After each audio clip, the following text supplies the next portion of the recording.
Hello and welcome to Doc AT. In today's video, we're diving into the critical topic of shock. What it is, why it happens, its pathophysiology and classification. Let's break it down together. Shock is a critical medical condition that occurs when the circulatory system fails to adequately perfuse tissues, resulting in insufficient oxygen and nutrient delivery to sustain cellular metabolism, leads to cellular hypoxia and metabolic failure. If untreated, it can cause irreversible organ damage and death. Following is a comprehensive breakdown of the types of shock, including detailed pathophysiology, symptoms, diagnostics, and treatment. Definition: shock is a syndrome of acute circulatory failure characterized by hypotension, usually systolic blood pressure less than 90 millimeters of mercury or a 40 millimeters of mercury drop from baseline, hypoperfusion, e.g. lactic acidosis, oliguria, altered mental status, inadequate oxygen delivery and utilization at the cellular level. Pathophysiology of shock.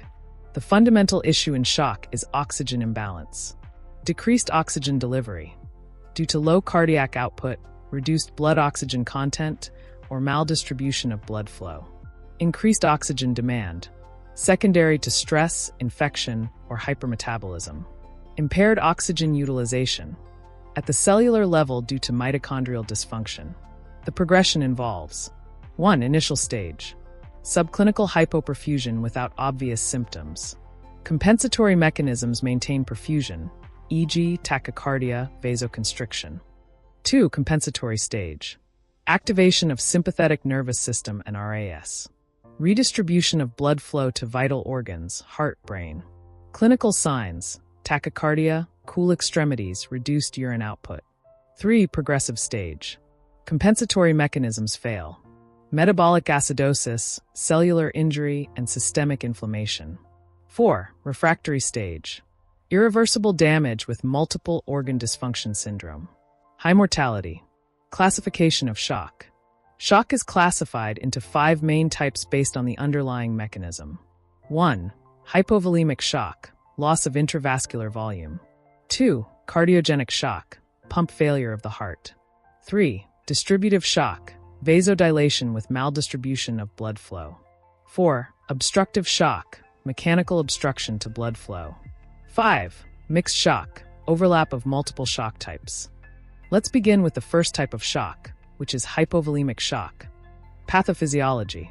Hypovolemic shock occurs when there is a significant reduction in intravascular volume, leading to decreased venous return, preload, and cardiac output, which leads to decreased tissue perfusion. In hypovolemic shock, a decrease in intravascular blood volume leads to a reduction in preload, which subsequently reduces stroke volume. The diminished stroke volume triggers compensatory mechanisms, including an increase in heart rate, enhanced contractility, and vasoconstriction. This triggers compensatory mechanisms such as the baroreceptor reflex. Activation of the sympathetic nervous system leads to increased heart rate and vasoconstriction. Renin-angiotensin-aldosterone system. Activation of the RAS leads to sodium and water retention. Causes: loss of blood or fluids resulting in reduced circulating blood volume. Loss of blood may be due to hemorrhagic or non-hemorrhagic causes. Hemorrhagic causes include trauma, e.g. road accidents, stab wounds. Gastrointestinal bleeding, e.g. peptic ulcers, esophageal varices. Ruptured ectopic pregnancy or ruptured aneurysm. Postpartum hemorrhage. Non-hemorrhagic causes include dehydration, severe diarrhea, vomiting, burns, or excessive sweating. Third spacing. Fluid shifts from the blood vessels into tissues, e.g. pancreatitis, peritonitis, or severe infection. Symptoms. Early symptoms include restlessness, tachycardia, cold extremities. Decreased skin turgor, dry mucous membranes. Late symptoms include hypotension, weak pulse, oliguria, less than 0.5 milliliters per kilogram per hour urine output, or anuria. Altered mental status, such as confusion, lethargy, and restlessness. Diagnostics. Diagnosis is often based on clinical symptoms, patient history, and lab tests. Blood tests: hemoglobin/hematocrit for hemorrhage, lactate for tissue hypoxia, ABGs for metabolic acidosis, and electrolytes sodium, potassium to evaluate dehydration. Imaging, ultrasound fast for internal bleeding, chest X-ray or CT scan for trauma-related injuries. Monitoring, central venous pressure, CVP, SCVO2, central venous oxygen saturation. Management, resuscitation, airway and breathing, oxygen supplementation. Circulation, IV fluids S crystalloids, normal saline or lactated ringers, and colloids and burns. In hemorrhagic shock, blood transfusion, 1:1:1 ratio of RBC FFP platelets. Definitive treatment, control bleeding by direct pressure, tourniquet application, surgery, or embolization. Treat underlying causes, e.g. antibiotics for sepsis-induced third spacing. Vasopressors if fluid resuscitation fails, but only after adequate volume replacement. Monitor central venous pressure and urine output for fluid responsiveness. Let's move to the second type of shock, which is cardiogenic shock. Cardiogenic shock is a life-threatening condition that occurs when the heart cannot pump enough blood to meet the body's needs, resulting in inadequate tissue perfusion and oxygen delivery. Common triggers: myocardial infarction, heart attack, heart failure, cardiomyopathies, arrhythmias, myocarditis, valve dysfunction, cardiac tamponade, pulmonary embolism, pathophysiology, failure of the heart to pump effectively, leading to reduced cardiac output, despite adequate blood volume, and poor perfusion of tissues. Often involves left ventricular dysfunction, but right heart failure or valve abnormalities can also contribute. Increased ventricular filling pressures leads to pulmonary congestion. Compensatory mechanisms. Peripheral vasoconstriction increases systemic vascular resistance. Increased heart rate to compensate for low stroke volume. Activation of the sympathetic nervous system and the renin-angiotensin-aldosterone system to maintain blood pressure. These responses worsen myocardial oxygen demand, creating a vicious cycle of ischemia. Cellular consequences. Tissue hypoxia leading to anaerobic metabolism, acidosis, and organ dysfunction. Causes: ischemic, acute myocardial infarction, most common cause accounting for 80% of cases, usually associated with extensive damage to the left ventricle. Mechanical, ventricular septal rupture, mitral valve regurgitation, free wall rupture, aortic stenosis, or other critical valve abnormalities.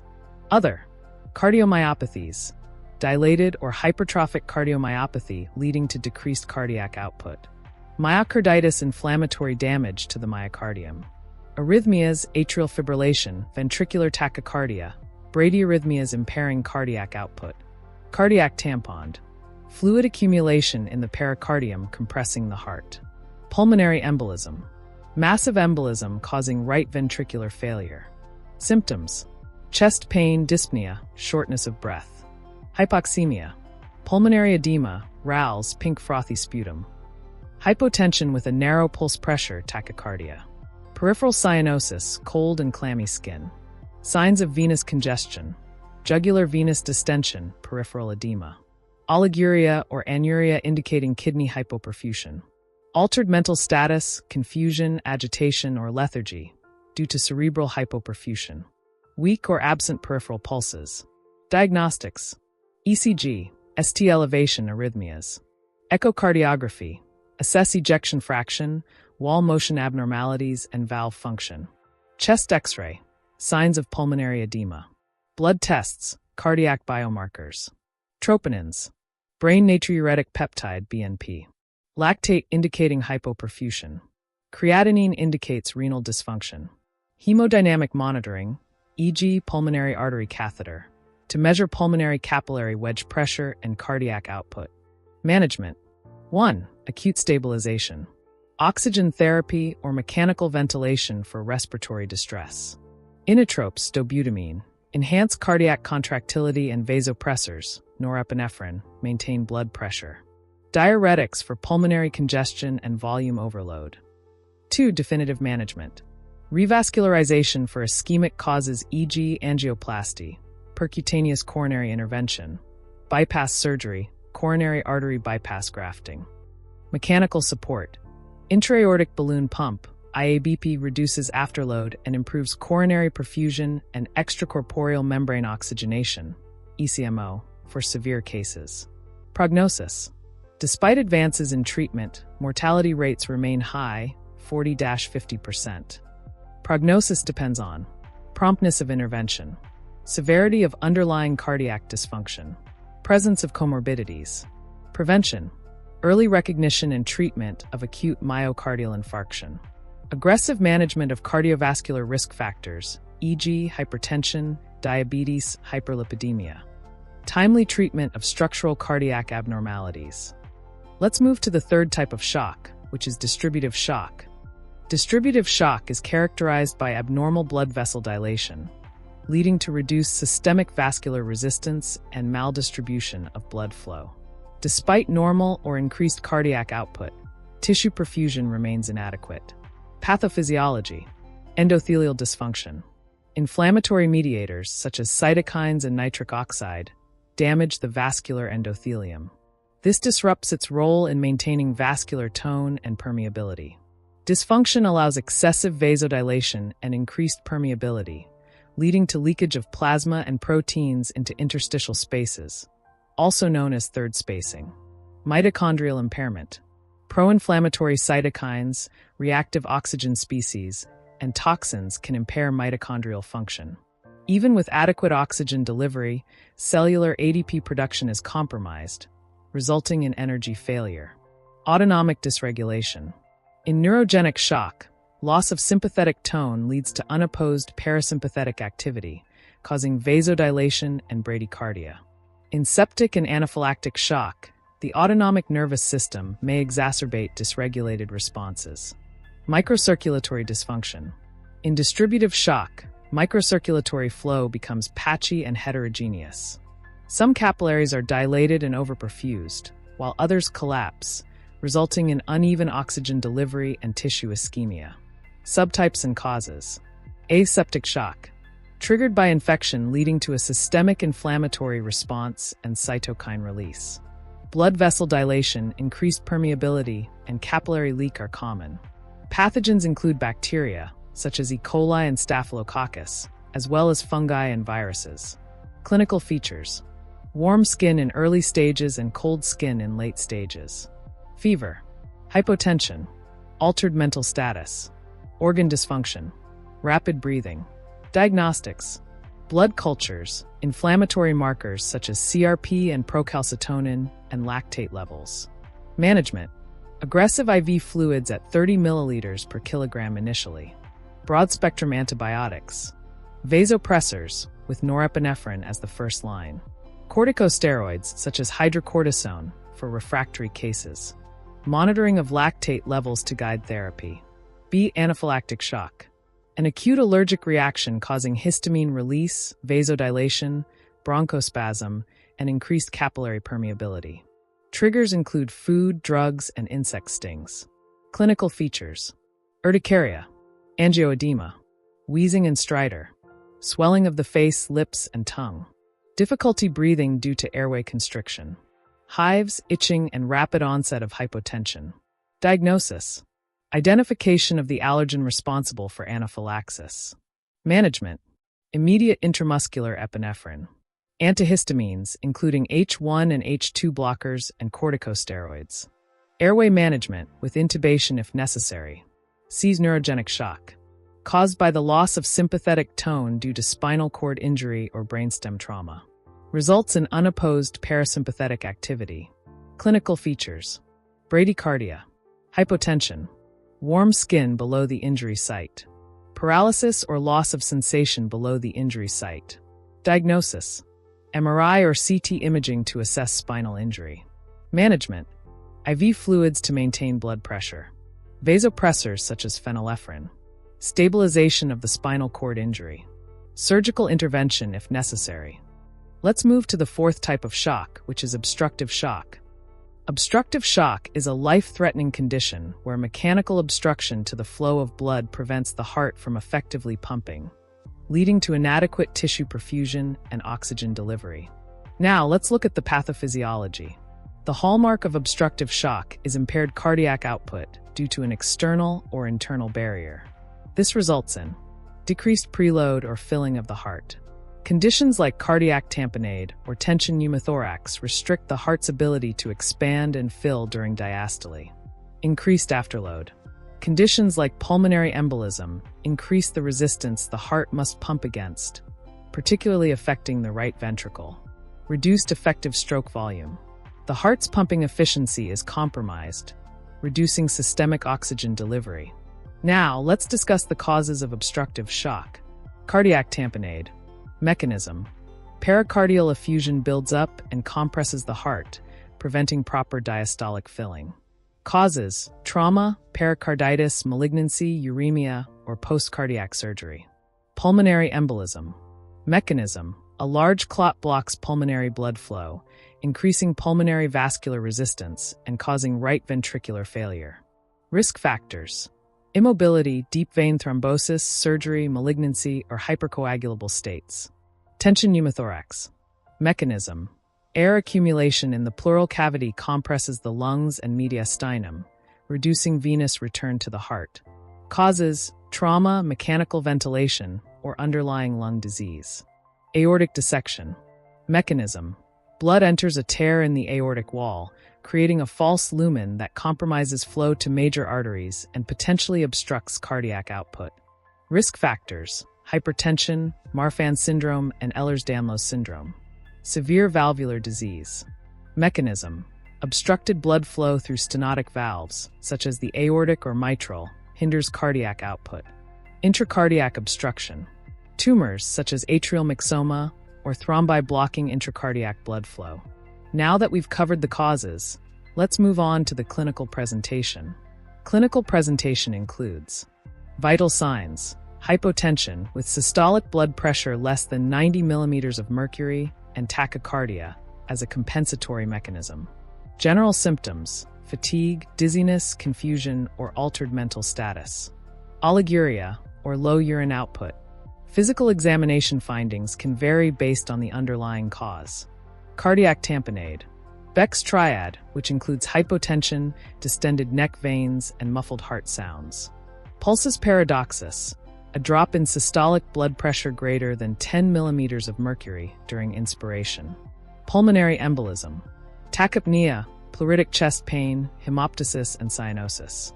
Signs of deep vein thrombosis, such as a swollen, painful leg. Tension pneumothorax. Unilateral absent breath sounds. Tracheal deviation to the opposite side. Hyperresonance on percussion. Aortic dissection. Sudden, severe, tearing chest or back pain. Differential blood pressure between arms. A new diastolic murmur, such as aortic regurgitation. Valvular disease. Loud systolic murmur in stenosis. Signs of congestive heart failure, such as pulmonary edema. To confirm the diagnosis, several investigations are performed. These include bedside tools such as point-of-care ultrasound to quickly assess for tamponade, pneumothorax, or right ventricular strain. Electrocardiogram or ECG, findings like right heart strain, with S1Q3T3 in pulmonary embolism, or low-voltage QRS and electrical alternans in tamponade.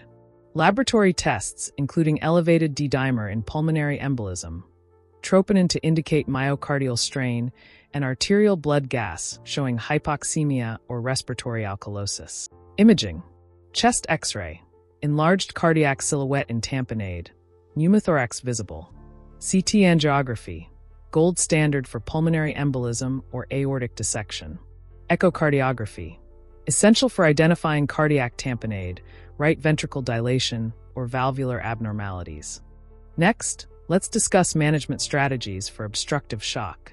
Management involves 1. Immediate resuscitation, which includes securing airway and breathing, ensuring oxygenation and ventilation, mechanical ventilation if necessary. Circulation. Administering IV fluids cautiously. Vasopressors, like norepinephrine, may be used for persistent hypotension. 2. Definitive treatment tailored to the cause. Cardiac tamponade, pericardiocentesis or surgical drainage. Pulmonary embolism, anticoagulation with heparin or thrombolytics, or surgical embolectomy for massive pulmonary embolism. Tension pneumothorax, immediate needle decompression at the second intercostal space, followed by chest tube placement. Aortic dissection. Type A requires emergent surgery, while Type B is managed medically unless complications arise. Valvular obstruction. Valve replacement or balloon valvuloplasty in severe cases. Prognosis. Without timely intervention, mortality is extremely high. However, prognosis improves significantly with rapid identification and treatment of the underlying cause. Long-term outcomes depend on the reversibility of the primary condition and prevention of recurrence. Let's move to the last type of shock, which is mixed shock. Mixed shock refers to the combination of two or more shock types, such as septic shock leading to cardiogenic and hypovolemic components. Here are some examples of mixed shock. 1.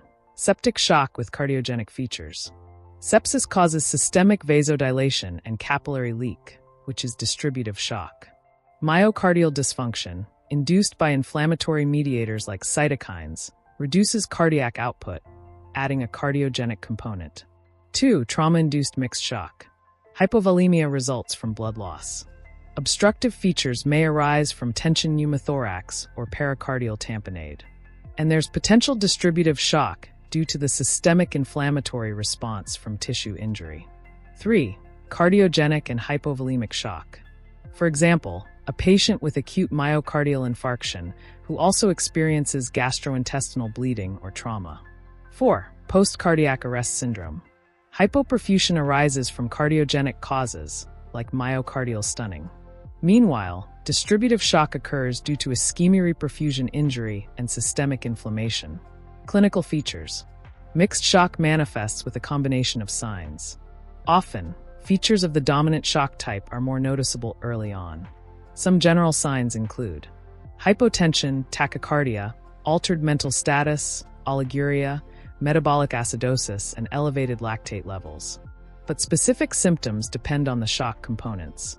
Hypovolemic, cool, clammy skin, weak and thready pulse, narrow pulse pressure.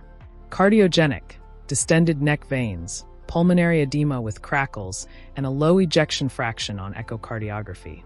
Distributive, warm, flushed skin in early stages, fever from sepsis, or signs like urticaria and angioedema and anaphylaxis.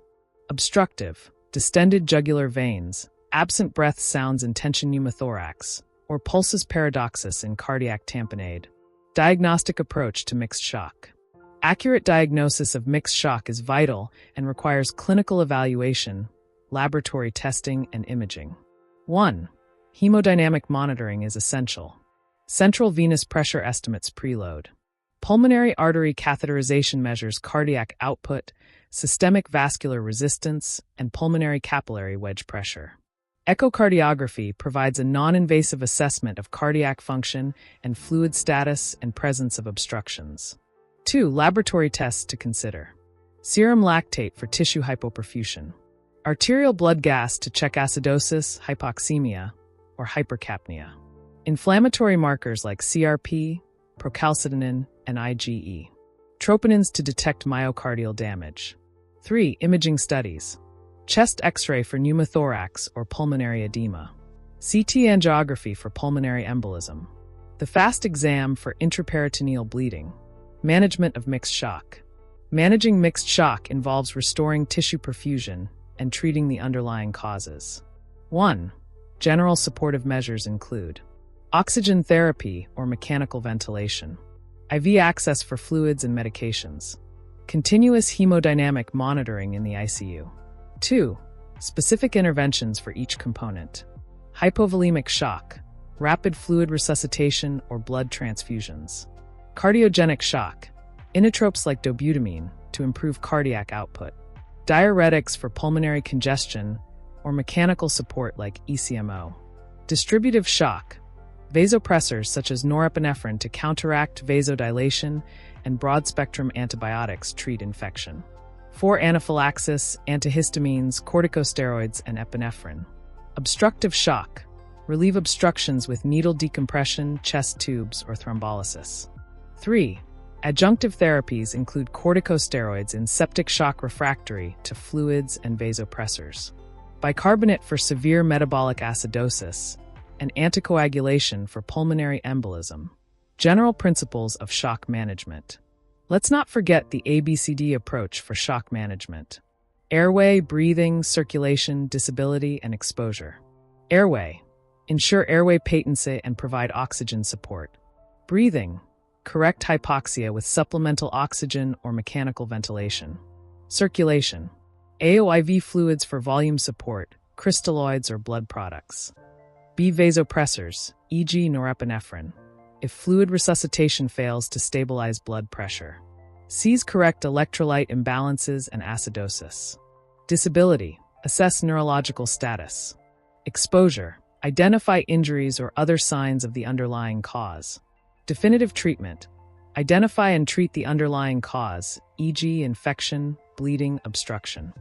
Monitoring, continuous blood pressure, oxygen saturation, and urine output. Hemodynamic support, e.g. arterial line, central venous pressure. Urine output, key indicator of perfusion, greater than 0.5 milliliters per kilogram per hour. Prognosis, depends on type, cause, and timeliness of intervention. Early aggressive management improves outcomes, especially in septic and cardiogenic shock.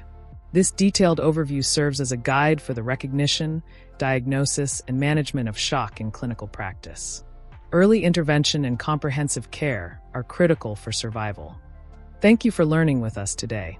If you found this helpful, don't forget to like, share, and subscribe for more educational videos.